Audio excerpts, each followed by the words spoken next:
Shabbat Shalom Mevorach, j'espère que vous allez bien, que vous avez passé une bonne semaine, une bonne reprise. Paracha de cette semaine, Parachat Noach, qui est la suite logique de la paracha de la semaine dernière.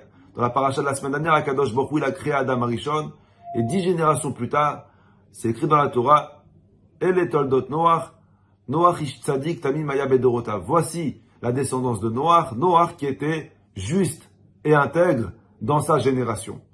Rashi sur place, il pose une question, il demande, pourquoi la Torah nous précise que Noach, il était tzaddik dans sa génération? Un tzaddik, il est tzaddik dans n'importe quelle génération. Pourquoi on précise dans sa génération?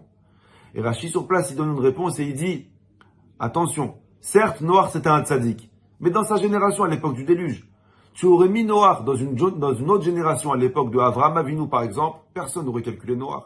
Tu aurais mis Noach à l'époque de Moshe Rabbeinu, personne n'aurait calculé Moshe. Dans sa génération, il est fort, pas dans les autres générations. Rabbi Nathan de Breslev et le Zohar Kadosh aussi, ils nous rapportent, ils disent comme quoi il y a 3 catégories de tzaddik.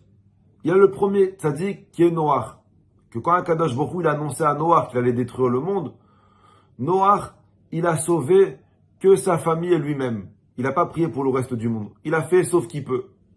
Il y a une deuxième catégorie de tzaddik qui est Avraham Avinu, que quand Akadosh Baruch Hu il a annoncé à Avraham qu'il allait détruire la ville de Sédom, Avraham Avinu, il n'a pas fait la même erreur que Noach. Il a prié pour la ville de Sédom, mais il n'a pas donné sa vie pour sauver les gens de Sédom. Il y a une troisième catégorie de tzaddik, c'est Moshe Rabbeinu. Moshe Rabbeinu, quand Akadosh Baruch Hu lui a annoncé qu'il allait détruire Am Israël après la faute du Vaudor, c'est écrit que Moshe Rabbeinu, il a dit Hashem machanina mesifrecha, il a dit à Akadosh Baruch Hu, moi je suis prêt à mourir, mais que Am Israël y vit. Non seulement que Moshe Rabbeinu, il a prié pour les Juifs, mais il a donné sa vie. C'est la catégorie du tzaddik le plus fort. En fait, ce qu'on reproche plus ou moins à Noach, c'est que non seulement, quand Akadosh Baruch Hu lui a annoncé qu'il allait détruire le monde, il n'a pas prié pour qu'Akadosh Baruch Hu il annule le décret, mais vous savez combien de temps ça a pris à Noach pour construire son bateau? Ça lui a pris 120 ans.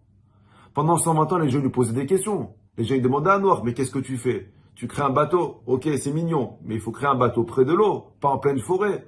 Et Noach, il disait à tout le monde, Akadosh Baruch Hu, il va envoyer le déluge.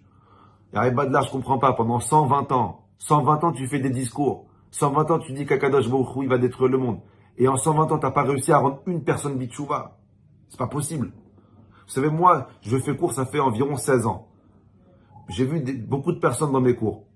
Alors, j'ai pas la prétention de dire que tout celui qui est venu au cours, il a fait tchouva, bien au contraire. Mais au moins une personne, j'ai réussi à faire bitchouva.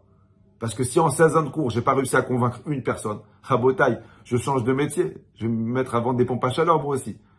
Et change de métier, Noir. Comment ça se fait que 120 ans, il parle au monde, et 120 ans, il n'arrive pas à convaincre le monde? La réponse, elle est magnifique. C'est une règle. Pour convaincre, il faut être convaincu. Tu ne peux pas convaincre si tu n'es pas toi-même convaincu. Je vous donne un exemple. Je ne peux pas convaincre à mes enfants de faire le Shabbat si moi-même je ne suis pas convaincu de l'importance du Shabbat. Je ne peux pas convaincre mes enfants à faire bien leur prière si moi-même je ne suis pas convaincu de la force de la prière. Noach, il a réussi à convaincre personne parce qu'il n'était pas convaincu. La Torah nous dit, Noach mikatne amana, Noach il avait une émouna, sa foi elle était faible. Et c'est pour ça qu'il n'a pas prié pour sauver sa génération. Parce qu'il pensait comme quoi sa prière elle serait jamais écoutée. Et il connaissait pas, il n'avait pas l'idée de l'importance de la tfila. Et c'est pour ça qu'il a réussi à convaincre personne. Ah, tu vas me dire, Mechila, on parle de Noach quand même, on dit qu'il était tzaddik. Comment tu oses dire sur Noach qu'il avait une faible émouna? C'est pas moi qui dis ça, c'est la Gemara. Mais comment tu oses dire sur Noach qu'il avait une faible émouna? Alors, chas shalom. J'ai pas dit que émouna, que Noach, il avait une faible émouna à l'égard de Dieu. Non. Il savait comme quoi Dieu, il était tout puissant. Le manque de foi de Noach, c'était que Noach n'était pas convaincu que Dieu, il allait apporter le maboul. Noach s'est dit à Kadosh Baruch Hu, je le connais. Il est tellement bon, il est tellement gentil, qu'il va jamais détruire le monde. Si Akadosh Baruch Hu, il s'amuse à nous punir à chaque fois qu'on faute, on serait pas sur terre. Noach, il s'est dit, c'est pas possible qu'Akadosh Baruch Hu, il détruit le monde. Il n'était pas convaincu, pas de Dieu. Il n'était pas convaincu de la punition de Dieu. Et c'est pour ça qu'il a réussi à convaincre personne. Qu'est-ce que nous, on doit apprendre de Noach? Que ce soit avec nos enfants dans l'éducation, que ce soit dans tout ce qu'on fait dans la vie. Pour convaincre, il faut être convaincu. vis ta Torah. Et une personne qui vit sa Torah, alors forcément, ses enfants, ils vivront leur Torah. Vis ton judaïsme. Ne pratique pas le judaïsme. Vis-le. Et une personne qui vit, il convainc automatiquement. Bracha v'atzlacha, vous et toute votre famille. À la semaine prochaine, si Dieu veut.